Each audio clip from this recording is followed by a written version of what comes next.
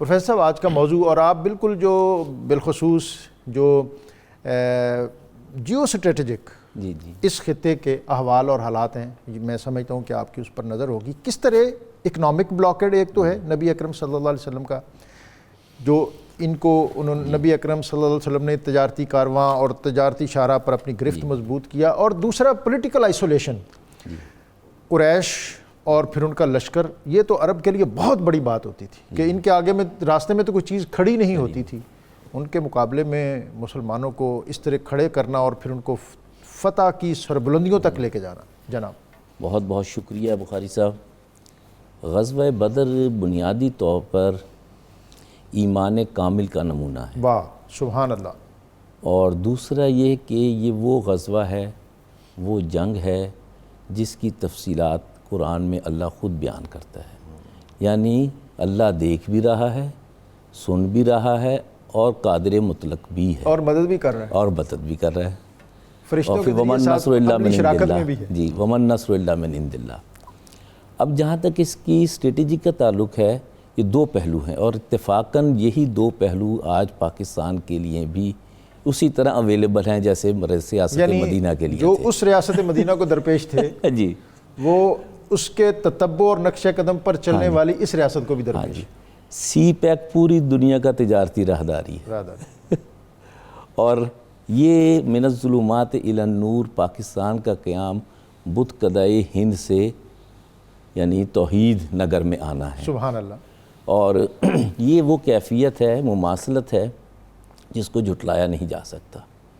اب جو چیز درکار ہے وہ ایمان کامل ہے، اور ایمان کامل جو ہے اور ریاست مدینہ کے استحکام کی خشت اول غزوہ بدر ہے۔ سبحان اللہ۔ اب وہ چیز جو ہے وہ کیا تھی؟ انصار ایک علیحدہ قوم، شہر علیحدہ، ٹیریٹری جو آج کل مغربی طرز یعنی قومیت ہے، اس میں علاقہ، زبان، نسل، قبیلہ، تہذیب، تمدن، یہ علیحدہ علیحدہ نیشن سٹیٹس کا حصہ بنتی ہیں جو آج کل امریکہ نے چلا رکھی ہیں۔ اب یہ سب وہاں پہ بھی موجود تھیں۔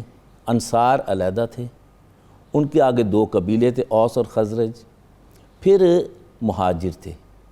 ان تاروں کو ریاست مدینہ کا محافظ بنانا یکجان کر دینا، یہی اسلام کی مواخات تھی اور یہی اسلام کی کامیابی تھی۔ سبحان اللہ۔ اب دوسری جو چیز ہے کہ یہ قریش یہ ایک طاقتور ترین ریاست تھی، طاقتور ترین لوگ تھے، جنگجو تھے، اور مال تجارت جیسے آپ نے کہا کہ ان کا ذریعہ معاش ہی تجارت تھا، اور تاجر جو ہوتا ہے ویسے ہی تگڑا ہوتا ہے۔ جی جی۔ اب ان کا مال بھی آ رہا ہے، یہاں سے یہ یعنی فوج لے کے جا رہے ہیں اور جیت کے نشے میں ہیں، اور تعداد کا تعلق یہ ہے کہ یہ 313 ہیں، وہ 1000 ہیں، ان کے پاس 6 تلواریں ہیں، ان کے پاس 100 سے زیادہ 600 تلواریں ہیں، ان کے پاس 2 گھوڑے ہیں، ان کے پاس سینکڑوں گھوڑے ہیں، اونٹ ہیں، گھوڑوں کا ایک پورا جی بالکل رسالہ ہے ان کے پاس۔ ہاں جی۔ اب اس حال میں اللہ کہتا ہے کہ اگر تم مجھ پر اعتبار کرو گے تو میں تو دھوکہ نہیں دیتا۔ سبحان اللہ، سبحان اللہ۔ اب وہاں یہ کیفیت آتی ہے کہ اللہ کہتا ہے کہ میں نے 1000 فرشتوں کی ڈیوٹی لگائی کہ آپ کے ساتھ کھڑے ہیں، آپ کے ساتھ معاون ہیں، اور وہ معاونت جو ہوتی ہے وہ مشورت میں ڈھل کے آتی ہے۔ سبحان اللہ۔ اب ایک جگہ یعنی اونچائی پر بٹھایا گیا لشکر اسلام کو، حضور صلی اللہ علیہ وسلم رات بھر دعا فرما رہے ہیں، صحابہ کرام جو ہیں وہ دین کے لیے جان نثاری کے لیے تیار بیٹھے ہیں، اور اس وقت جو نیچے کافر تھے، کفار قریش تھے، وہ جب اوپر دیکھتے تھے تو انہیں بہت بڑی تعداد نظر آتی تھی، اور قرآن یہی کہتا ہے یہی میرا مقصود تھا، یہی میری نصر تھی، یہی میری مدد تھی کہ تمہارا روب ان کے دلوں میں ڈال دیا۔ اور مسلمانوں کے لشکر کو یہ بالکل پسماندہ نظر آ رہا ہے۔ بنام کا جسے وہ اونگ کا نام لیتے ہیں۔ پھر دوسری بات، رات بارش کا ہونا اور وہ پانی سارا نیچے جانا اور کیچڑ میں ان کو مبتلا کر دینا۔ دوسرا، ان کی نیند پوری کرنا، ان کو خواب میں منظر دکھانے، یہ وہ کیفیات ہیں جو اللہ کہتا ہے کہ میں تمہاری شہرت سے زیادہ قریب ہوں۔ اور یہ وہ ساری کیفیات ہیں کہ جو اقبال نے کہا تھا کہ فضائے بدر پیدا کر فرشتے تیری نصرت کو اتر سکتے ہیں گردوں سے قطار اندر قطار اب بھی۔ یہ بڑی اہم بات پروفیسر صاحب، میں اس پہ کمنٹ چاہوں گا آپ کا، اور اپنا موضوع جو آپ مضمون اس کو بھی میں چاہوں گا آپ مکمل فرمائیں۔ پروفیسر صاحب نے کہا کہ یہ ایمان کامل کا خوبصورت منظر اور مظہر، اور نبی اکرم صلی اللہ علیہ وسلم کے ساتھ وابستگی کا سب سے عمدہ نمونہ تھا یہ غزوہ جو ہے۔ کہتے ہیں جی face is the index of mind, یہ چہرہ جو ہوتا ہے یہ جذبوں کا اشاریہ ہوتا ہے اور جذبوں کا کاس ہوتا ہے۔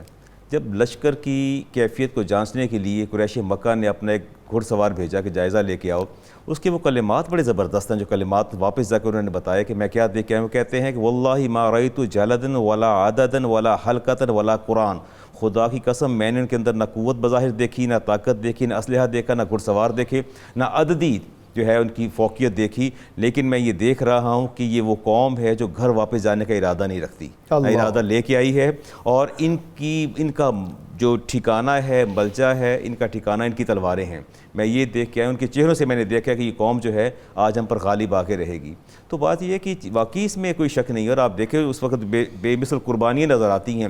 اچھا، ساتھ ساتھ آپ یہ بھی نوٹ فرماتے جائیے کہ اس لشکر کے اندر رسالت مآب علیہ السلام نے مساوات کا کیسا درس دیا ہے، عدل و انصاف کا کیسا درس دیا ہے۔ وہ مساوات کے حوالے سے جب ایک اونٹ پہ بے سر و سامانی کی بات آتی ہے، کمزوری کی بات آتی ہے، ایک اونٹ پر 3 سوار ہونا تھے، اور جب رسالت مآب علیہ السلام سے شیر خدا نے وسلم آپ تشریف فرما ہو جائیے، آپ کے سواری کے سموں سے اڑنے والی خاک ہمارے چہرے کا غازہ بن جائے گی، آپ تشریف فرما رہی، فرمایا نہیں، ما انتما باقوی منی وما انا اغنی عنکما عن الاجر، فرمایا تم دونوں مجھ سے زیادہ قوی نہیں ہو اور میں بھی تم سے زیادہ اجر سے جو ہے بے نیاز نہیں ہوں۔ فرمایا اپنی باری پر میں بیٹھوں گا، اور بہترین مساوات کا نمونہ قائم کیا، اور دنیا کے تمام سربراہان مملکت کے لیے ایک پیغام دے دیا کہ کیسے مساوات قائم رکھی جاتی ہے۔ اور جب عدل و انصاف کی بات جب ہم دیکھتے ہیں کہ جب آپ صفیں درست فرما رہے تھے اور آپ کے ہاتھ میں تیر تھا، اور اس وقت سواد بن جو غزیہ تھے وہ آپ موجود تھے، جب آپ ہلکا سا چوکا لگایا تو انہوں نے کہا جی مجھے تکلیف پہنچی ہے، تو رسالت بار فرمایا کہ آپ بدلہ لینے کا، جب میرے بطن پر کپڑا نہیں اور آپ کے بطن اقدس پر جو ہے کپڑا ہے، تو آپ نے کپڑا اٹھا لیا اور عدل و انصاف کی مثال قائم کر دی۔ وہ لپٹ گئے، لپٹنے کے بعد کہا یا اسلم بدلہ لینا مقصود نہیں تھا، لیکن میں یہ چاہتا ہوں کہ اگر اس غزوہ میں شہید ہو جاتا ہوں، کم از کم میرا اور آپ کا بدن جو ہے وہ مس ہو جائے، اور مس ہونے کے بعد جو ہے مجھے جہنم کی آگ سے پناہ مل جائے۔ اللہ تبارک و تعالیٰ، اچھا یہ ایسا غزوہ ہے جس میں اللہ تعالیٰ نے باقاعدہ فرشتے اتارے ہیں، ملائکہ کے حوالے سے بات کروں گا. اللہ ارشاد فرماتے ہیں انی ممدکم بالف من الملائکۃ مردفین, ہم نے آپ کے ساتھ 1000 فرشتے پے در پے بھیجے. اور امام بخاری مسلم کی حدیث اور مسند ابو یعلا سے میں نے روایت دیکھی, اس میں جب غزوہ ختم ہو جاتا تھا رسالت امام صاحب 3 دن قیام فرماتے تھے. 3 دن قیام کے دوران آپ نماز ادا فرما رہے تھے, نوافل ادا فرما رہے, تو آپ مسکرائے. صحابہ نے کہا آپ مسکرا کیوں رہے ہیں؟ تو آپ نے فرمایا کہ میرے پاس جبریل امی حاضر ہوئے اور میں نے ان کے چہرے پر گرد بھی دیکھی اور ان کو میں نے سرخ گھوڑے پر بھی سوار دیکا. وہ مجھ سے اذن طلب کر رہے تھے کہ اجازت ہے تو میں واپس چلا جاؤں. تو آپ نے فرمایا میں مسکرا کے میں نے کہا چلے جائیں. پھر میکائیل علیہ السلام بھی تشریف لائے, حاضر خدمت ہوئے, تو فرماتے ہیں میں مسکرا کے کہا ہاں آپ بھی جا سکتے ہیں. یعنی وہ تب تک واپس نہیں گئے جب تک رسالت امام علیہ السلام نے ان کو اذن نہیں عطا فرما دیا. اذن لے کے وہاں سے وہ روانہ ہوئے. تو اللہ تبارک و تعالیٰ نے اس طرح ملائکہ کے ساتھ مدد فرمائی جس کا ہم تصور بھی نہیں کر سکتے. اور عوف بن حارث نے کہا تھا یا رسول اللہ ما یدھک الرب من عبدہ, اللہ تعالیٰ اپنے بندے سے زیادہ خوش کس وقت ہوتا ہے؟ تو آپ نے فرمایا تھا جب بندہ برہنہ سر ہو کے دشمن کے صفوں میں گھس جائے, ہاتھ ڈال دے, اللہ راضی ہوتا ہے. تو انہوں نے اسی وقت جو ہے دشمن کے حلقے میں داخل ہو گئے, سر سے اتارا اپنا کپڑا, داخل ہو گئے اور وہ شہید ہو گئے. تو انہیں اس کی جتنے بھی آپ بظاہر دیکھیے کہ اس کے اچھا جنگیں جو ہیں اگرچہ اس میں آلات جو ہیں حرب اور فنون حرب بھی اس کے اندر جو ہے ایک مستقل حیثیت رکھتے ہیں, لیکن میں سمجھتا ہوں کہ جنگیں ہمیشہ جذبوں سے جیتی جاتی ہیں. جنگیں ہمیشہ جذبوں سے جیتی جاتی ہیں اور جیتی جا سکتی ہیں. پروفیسر صاحب جو فرشتوں کی مدد ہے ظاہر ہے وہ تو قرآن کا حکم ہے, لیکن جو جاں سپاری اور جاں نثاری کے مناظر اور مظاہر نبی اکرم صلی اللہ علیہ وسلم کے صحابہ نے اس غزوہ میں اور پھر آپ کی فیملی کے, آپ کے خاندان کے لوگوں نے پیش کیے, میں چاہوں گا کہ اس کے بھی کچھ نمونے آج ہمیں اس طرح عطا کریں کہ ہم ان سے سبق سیکھیں اور ہمارے اندر جو دینی حمیت اور جرت اور غیرت اس کے سوتے جو ہیں وہ بھی دوبارہ آراستہ ہوں. پہلے تو میں بدر صاحب کی یہ بات کہ بھئی اجازت لے رہے ہیں کہ 3 دن کے بعد مجھے اور مسکرا کے اجازت مل رہی ہے, خدا بندے سے خود پوچھے بتا تیری رضا کیا کہیں, کیا کہیں. اب دوسری بات کہ غزوہ بدر ایک دن کا معاملہ نہیں ہے, یہ دنیاوی اعتبار سے نبی محترم صلی اللہ علیہ وسلم کی جو ذمہ داری تھی بحیثیت نبی وہ انہوں نے پوری کی تھی کہ اولاد آدم ایک ہے, انسانی مساوات ایک ہے, عدل سب کے لیے ایک ہے. اور اس کا نمونہ یہ ہے جیسے کہ حدیث شریف میں بھی ہے اور قرآن میں بھی وَاطِیعُوا اللَّهَ وَاطِیعُوا الرَّسُولَ, اور تمہارا ایمان اس وقت تک مکمل نہیں جب تک تمہارے لیے حضور صلی اللہ علیہ وسلم کی ناموس جو ہے آل مال معال سے برتر نہیں. اب یہاں آپ دیکھیے کہ دونوں طرف خون کے رشتے بھی تھے, ایک طرف نبی محترم صلی اللہ علیہ وسلم, دوسری طرف ان کے چچا عباس. حضرت ابو بکر صدیق رضی اللہ عنہ ادھر ہیں اور ان کے بیٹے دوسری طرف ہیں. اسی طرح حضرت علی رضی اللہ عنہ کے حقیقی بھائی عقیل کفار قریش کے ساتھ ہیں, ان کے چچا محبوب چچا محسن چچا وہ بھی ادھر ہیں. اب یہ کیفیت جو ہے, اور اہل ایمان کہتے ہیں کہ ہم سب کچھ جانثار آپ کے لیے, یہ تو ایک انسانی کاوش بھی تھی اور نبوت کی کاوش عرب کا جو کلچر تھا وہ یہ تھا کہ فرد کی انفرادی زندگی کا کوئی تصور نہیں تھا. فرد اپنے خاندان اور قبیلے کے ساتھ, خاندان اور قبیلہ سچا ہے یا جھوٹا ہے, گمراہ ہے یا حق پر ہے, انفرادی سطح پر کوئی آدمی اپنے خاندان سے علیحدہ نہیں ہو سکتا. یہ ایک ایسا موقع ہے جہاں ہمیں نظر آتا ہے کہ ابو حذیفہ, دوسری طرف عتبہ جو کمانڈر ہے ان کا, ابو حذیفہ اس کے پیرل مقابلے میں, جبکہ جو میں چاہوں گا کہ آپ دونوں شخصیات اس پر بھی بات کریں کہ مبارزت جو انڈیویجول لڑائی تھی ابتدائی سطح پر, اس میں 3 کس طرح ادھر سے 3 کون لوگ نکلے اور پھر ادھر انہی کے خون سے کس طرح عتبہ شیبہ اور ولید, اور ادھر حضرت علی رضی اللہ عنہ, حضرت حمزہ رضی اللہ عنہ, اور تیسرے جو تھے حضرت عبیدہ بن حارث بن عبد المطلب. اب یہ جو کیفیت ہے اس میں اصل جو چیز ہے کہ, اور اس میں ایک اور بات ایڈ کر دوں, آپ کو انٹرپٹ کر رہا ہوں, کہ جب یہ عتبہ اس کے ساتھ اس کا بھائی شیبہ اور اس کا بیٹا عتبہ کا بیٹا ولید یہ نکلے, ادھر سے عتبہ کا بیٹا ابو حذیفہ اس نے کہا یا رسول اللہ مجھے اجازت دیجیے میں اس کے مقابلے میں.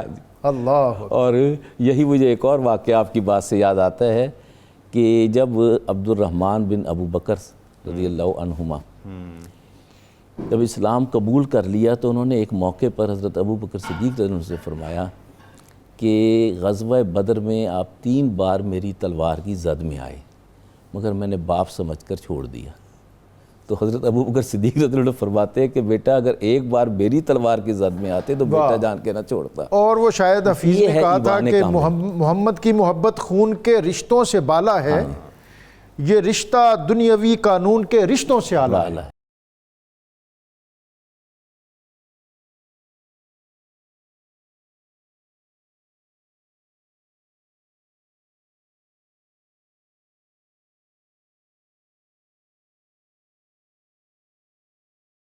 علامہ صاحب کچھ سوالات بھی ہیں. بات تو اس غزوے پر اتنی ہو سکتی ہے کہ کئی پروگرام درکار ہوں.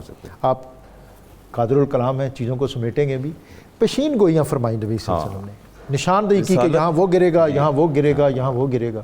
سیدنا عمر فاروق فرماتے ہیں، امام مسلم کی حدیث ہے جی، آپ فرماتے ہیں رسالت امام صاحب ایک رات پہلے تشریف لائے اور آپ کے ہاتھ میں سٹک تھی اور آپ دائرہ کھینچتے تھے. فرماتے تھے ھذا مصرع فلان غدن انشاءاللہ، یہ عتبہ کا جو ہے لاش یہاں پڑی ہوگی، شیبہ کی یہاں پڑی ہوگی. ولید کی آپ نشان کھینچ چلے گئے، ھذا مصرع فلان غدن انشاءاللہ، آپ نے دائرے کھینچے. اب آگے بات سننے والی، قال عمر فوالذی بعثہ بالحق، مجھے اس رب کی قسم جس نے میرے نبی کو حق سے مبعوث، حق کے ساتھ مبعوث فرمایا، ما اخطاء الحدود التي حد رسول اللہ علیہ السلام، خدا کی قسم جہاں دائرہ کھینچا تو اس سے 1 انچ یا 1 انگلی بھی باہر نہیں تھی دائرے کے اندر. سبحان اللہ. فرماتے ہیں یہ ہم نے دیکھا کہ جہاں جہاں دائرے تھے وہاں سارے منافقین اور جو کفار تھے اندر تھے. اور پھر کنویں کی منڈیر پہ جب آپ نے کھڑے ہو کر ارشاد فرمایا، یا ابا جہل یا امیہ یا عتبہ یا شیبہ ایسرکم انکم اطعتم اللہ ورسولہ، کہ اب تمہیں افسوس نہیں اور اب پچھتاوا نہیں کہ تم اللہ اور اس کے رسول کی اطاعت کر لیتے.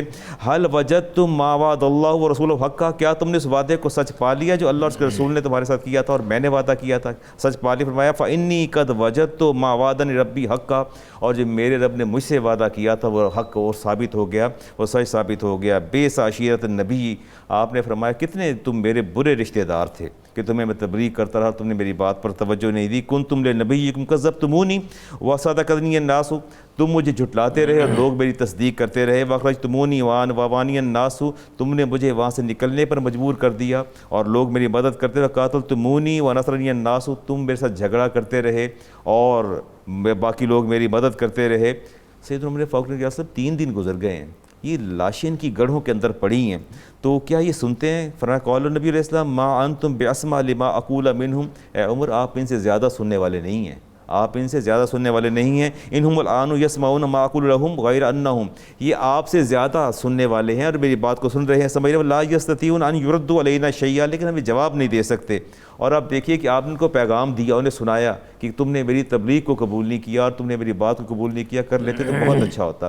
میں نے ابھی تھوڑی دیر پہلے عرض کیا تھا کہ جنگیں جذبوں سے جیتی جاتی ہیں اور اس میں ایسے جذبے کار فرمات ہے کہ جس کا انسان تصور نہیں کر سکتا. اور یہ بالخصوص میں چاہوں گا کہ جو ابو جہل جو اس خطے کا اپنے شکوک کے اعتبار سے اور مسلمانوں کے خلاف سازش کے اعتبار سے ایک علامت تھی، ایک سمبل تھا، بالکل علامت تھی. کس طرح جو نوخیز سپاہی ہیں ان کے ہاتھوں یہ تہہ تیغ ہوا. اور حضرت عبد الرحمن بن عوف کہتے ہیں کہ میں نے دیکھا دائیں بائیں 2 بچے پوچھ رہے ہیں، تو انہوں نے کہا کہ قسم کھائی ہم مر جائیں گے یا ماریں گے ناری کو.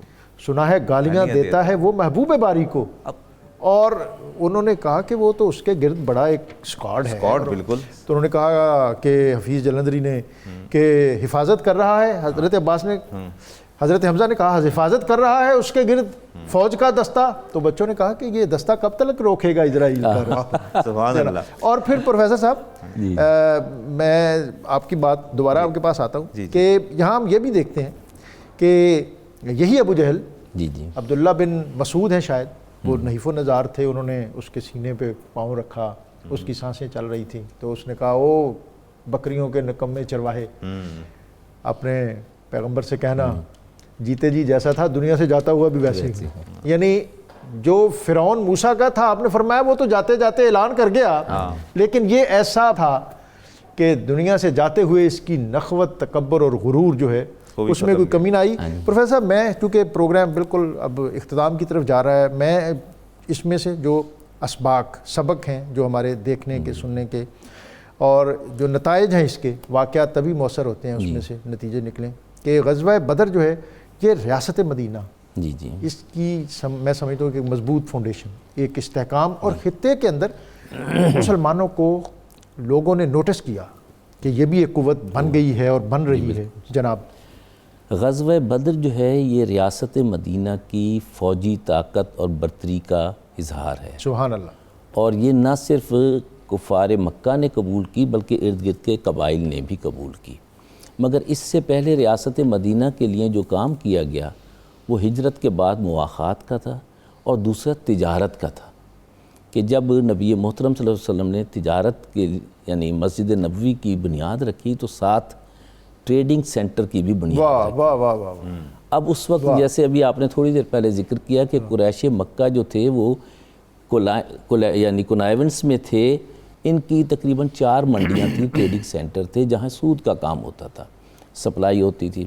نبی محترم صلی اللہ علیہ وسلم نے ریاست مدینہ کی بنیاد سود سے پاک رکھی اور ایک خیمے میں بستی لگائی، منڈی، اور اس کا منڈی مقام کو مدینے مسجد کے ساتھ منسلک منسلک کہ کیا نماز پڑھیں اور اس کے بعد اور تجارت کریں، دونوں حرم کی کیفیت میں آتے ہیں، دونوں حرم، سوق مدینہ، ہاں جی، سوق سبحان مدینہ، اللہ، سبحان اور وہ دونوں کی کیفیت حرم کی ہے، اور منڈی میں جو دیانتدار ہے اس کا مقام صدیقین کا ہے۔ سبحان اللہ۔ حضرت اور ہماری ابوبکر تجارت جو ہے، یہ ٹریڈ جو ہے یہ ٹیکس فری ہے۔ جی ٹیکس فری ہے۔ اس میں 3 چیزیں وہ بنیادی طور پر فراہم کرتے تھے کہ ریاست کا کام ہے سپلائی سیکیور کرے، کوالٹی مینٹین کرے اور منڈی کو سیکیورٹی دے۔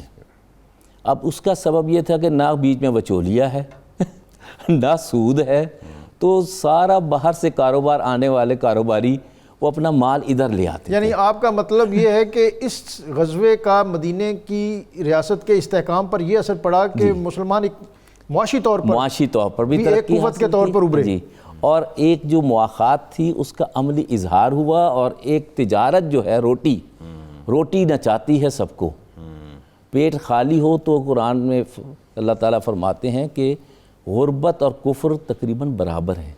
جیسے آج کل ہم جعلی بھوک کے ذریعے مر رہے ہیں، سب کچھ یہاں اگتا ہے مگر ہمارے گھروں میں پہنچتے پہنچتے ڈالر آ جاتا ہے۔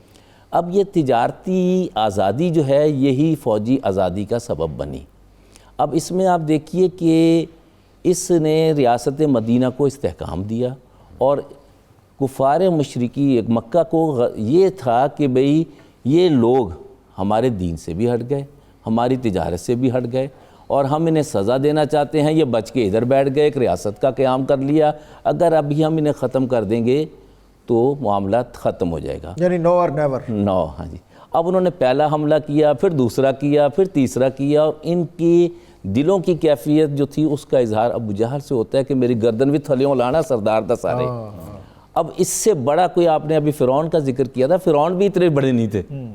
مسلمانوں کو پالا پڑا ہے کفر کی انتہا سے، کفر کی سپر پاور، ہاں جی، سپر پاور سے، جو سپرلیٹو فکری طور پر بھی تھے اور دنیاوی اعتبار سے تھے۔ اب یہاں جو جیت ہے اس کے بعد بھی کچھ اصول بنائے گئے ریاست کے لیے۔ اب وہ 70 تو مارے گئے تھے، 70 قیدی بھی تھے۔ اب ان قیدیوں کے ساتھ کیا معاملہ رکھا؟ کچھ کو احسان کے طور پر رہا کر دیا، کچھ کو فدیہ لے کے رہا کر دیا، اور کچھ کو کہا کہ آپ پڑھے لکھے ہیں، ہمارے بچوں کو لکھنا پڑھنا سکھا دیجئے۔ وہ تعلیم آپ نے نہیں۔ جو احسان والی بات کی ہے نا پروفیسر صاحب، یہ بڑی عمدہ ہے۔ جی۔ نبی اکرم صلی اللہ علیہ وسلم بدر سے مدینہ کی طرف جا رہے تھے، راستے میں ایک جگہ رکے، جی، تو آپ نے فرمایا، مطعم ایک سردار تھا، مطعم بن عدی، یہ وہ شخص ہے جب نبی اکرم صلی اللہ علیہ وسلم طائف سے واپس تشریف لائے تو اب مدینہ کے سماج میں ابو طالب نہیں تھے اور گھر میں خدیجہ نہیں تھی، بالکل صحیح، رضی اللہ تعالیٰ عنہ۔ مدینہ مکہ مکرمہ میں داخل ہوتے ہوئے دقت ہوئی، آپ باہر رکے تاکہ کوئی امان میسر آئے، کیونکہ قتل کا تو انہوں نے ڈیسیژن کر لیا ہے۔ یہ مطعم اپنے 6 بیٹوں کے ساتھ مسلح ہو کے آیا کہ یہاں آپ، میں لے کے چلتا ہوں۔ بالکل، آپ نے فرمایا آج اگر وہ زندہ ہوتا اور مجھے ان 70 قیدیوں کو ریلیز کرنے کی سفارش کرتا تو میں معاف کر دیتا۔ احسان وہ چیز ہے جو اللہ بھی نہیں رکھتا، اللہ کے محبوب کیسے رکھتا؟ سبحان اللہ، سبحان۔ اور احسان وہ ہے جو اس کی راہ میں قدم اٹھایا جائے، خوش طرز، ہزار پارسائی، سبحان اللہ۔ تو وہ مسلمانوں کو اپنانا چاہیے چیز۔ اب دوسرا تعلیم و تربیت کی اہمیت کا یہ تھا کہ انہوں نے کہا کہ انہیں لکھنا پڑھنا سکھائیے، مگر تعلیم کا مقصود جو تھا وہ قرآن ہے، اقرأ بسم ربک الذی خلق۔ سبحان اللہ۔ یہ ان کافروں کو نہیں کہا کہ انہیں یعنی وہ تعلیم بھی دو جو ان کے لیے دنیاوی طور پہ کام آئے، فقط یہ تھا کہ حروف لکھے ہیں تو یہ پڑھ سکیں یہ تعلیم. کیونکہ بنیادی طور پر اس خطے میں یا کلچر میں باقاعدہ ایجوکیشن سسٹم ایسا نہیں تھا جس میں بچے کسی ادارے میں جائیں اور پڑھیں. نبی اکرم صلی اللہ علیہ وسلم ان چیزوں کو ڈیولپ کر رہے تھے. اب یہ چیزیں جو ہیں ریاست مدینہ کی تعلیمی جہت کو یعنی متعین کرتی ہیں, تجارتی جہت کو, عسکری جہت کو, اور سب سے بڑھ کر کہ نبی محترم صلی اللہ علیہ وسلم کی ذات کو اپنے دل میں, اپنے زبان پہ, اپنے دماغ میں سمانا اور اس کے مطابق زندگی گزارنا, یہ ریاست مدینہ کی بنیاد تھی. جب آپ ترک کے عالم اختیارک ہوئے دوست, جب آپ سب کچھ چھوڑ کے اللہ رسول صلی اللہ علیہ وسلم کے ہوتے ہیں تو وہ آپ کو چھوڑتے نہیں, جیسا کہ قرآن میں بار بار کہا ہے, میں نے ان قوموں کو کبھی معاف نہیں کیا جو مجھے جھٹلاتے ہیں اور میرے محبوب کو جھٹلاتے ہیں. جنہوں نے مجھے اور میرے محبوب کو تکلیف دی, میں انہیں تکلیف دوں گا, انہیں ختم کروں گا, ان کے لیے ذلت ہے, ان پر آزمائش آئے گی, عذاب آئے گا. پروفیسر صاحب, بدرالزمان قادری صاحب, اختتامی منٹس ہیں, ایک تو آپ اس کو سمیٹ دیں اور جو کوئی ضروری بات آپ سمجھتے ہیں کہ اس پروگرام کی وساطت سے ناظرین تک ضرور پہنچنی چاہیے, وہ بھی ضرورت آپ. حضور میں یہ یہاں بات پہنچانا چاہوں گا, اللہ تعالیٰ نے کفار کے لشکر کے گھمنڈ اور تکبر کا بطور خاص ذکر قرآن کریم میں فرمایا ہے کہ, اور پیغام دیا ہے کہ میں تکبر کو کس طرح خاک میں ملاتا ہوں. وَلَا تَكُونُوا كَالَّذِينَ خَرَجُوا مِن دِيَارِهِمْ بَطَرًا وَرِئَاءَ النَّاسِ, ان لوگوں کا نکلنا دیکھو کتنے متکبر گھمنڈی ہو کے نکل رہے تھے. تکبر تو ان میں اتنا تھا کہ جب انڈیویجول لڑائی میں مبارزت میں وہ 3 نکلے تو آگے سے انصار کے 3 لوگ نکلے, تو انہوں نے ہیلمٹ پہنے ہوئے تھے, پہچان نہ سکے, انہوں نے پوچھا کون, انہوں نے کہا جی ہم انصاری ہیں, یہ انہوں نے کہا نہیں تم مقامی کاشتکار لوگ ہو, ہمارے مقابلے میں ہمارا خون لاؤ. کیا بات, اللہ اکبر. نبی اکرم صلی اللہ علیہ وسلم نے قم یا حمزہ, اور حضرت علی, حضرت حمزہ اور حضرت عبیدہ, یہ ہاشمی جوان نکلے, اور پھر ان کو کس طرح تہ تہ کیا, اور لشکر میں کس طرح ایک سراسیم کی پھیل گئی. بالکل یہی میں عرض کر رہا ہوں کہ تکبر جو ہے اللہ تعالیٰ اس کو اس طرح خاک میں تکبر عزازیل را خار کر, بزندان لعنت گرفتار کر. اچھا, بیوی نے ایک سوال کیا تھا زکوٰۃ کے حوالے سے, پوچھ رہی تھی, میں جواب ضرور. وہ اصل میں ایسا ہے کہ پہلے تو دیکھا جائے گا وہ صاحب نصاب ہیں یا نہیں ہیں. صاحبہ نصاب اگر ہیں, پورا سال نہیں ہیں, قمری سال میں, تو وہ جو سیلری ڈپازٹ ہو رہی ہے اس پر بھی وہ زکوٰۃ ادا کریں گی. اور اگر وہ صاحبہ نصاب نہیں ہیں, قمری سال میں پورا سال نہیں نصاب رہا ان کا, تو پھر وہ زکوٰۃ ادا. ویسے تو پروفیسر صاحب جو یکم رمضان کو بینک بند ہوتا ہے اس سے 3 دن پہلے آنے والی پیسے زکوٰۃ کٹ جاتی ہے. اس میں اصلاح ہونی چاہیے, اس میں اصلاح ہونی چاہیے. اور ایک بات میں اور چاہوں گا کہ نبی محترم صلی اللہ علیہ وسلم نے جیت کو یہ نہیں کہا کہ ہم جیتیں گے, انکسار سے سر جھکا دیا. اللہ, اور یہی اہل ایمان کا طریقہ ہوتا ہے, اور معاملہ ہمدردی کا, نرمی کا, صلہ رحمی کا رکھتے ہیں دشمن کے ساتھ. سر میں یہاں عمیر بن حمام کا بطور خاص ذکر کروں گا کہ جذبہ کیا ہوتا ہے. رسالت امام علیہ السلام نے عریش سے باہر اعلان فرمایا, قوموا الی جنت ارضها السماوات والارض, آؤ لوگو آ جاؤ, اے میرے صحابہ آ جاؤ اس جنت کی جانب جس کی چوڑائی جو ہے زمین و آسمان کے مابین جو فاصلہ ہے. اور آپ بھاگے اور ہاتھ میں کھجوریں تھیں. واقعتاً ہی اس کی اتنی جنت کی اتنی ہے چوڑائی ہے, اتنا اس کا عرض ہے. فرمایا ہاں, کہتے بخن کھجوریں ہاتھ میں تھی, ایسے اچھال دیں. فرمایا انہا حیات طویلۃ, یہ تو بہت لمبی وقت لے جائے گی زندگی اگر میں کوئی کھانا شروع کر دوں گا, میدان میں کودے اور شہید ہو گئے. یعنی آپ دیکھیے کہ جذبے کیسے تھے.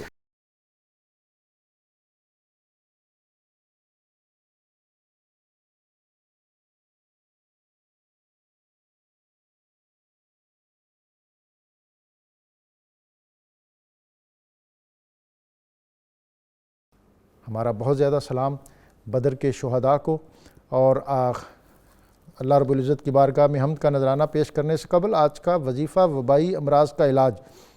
سورہ انعام کی آیات 16 اور 17 اس کو کاغذ پر لکھ کر گھروں کے اندر کسی اونچی جگہ پر لٹکا دیں. انشاءاللہ اللہ بہت جلد وبائی امراض کا خاتمہ فرما دے گا. حافظ احسن رضا اویسی صاحب. گناہ ہو گئے بے بہا میرے مولا, کرم کر دے ہے التجا میرے مولا. گناہ ہو گئے بے بہا میرے مولا, کرم کر دے ہے التجا میرے مولا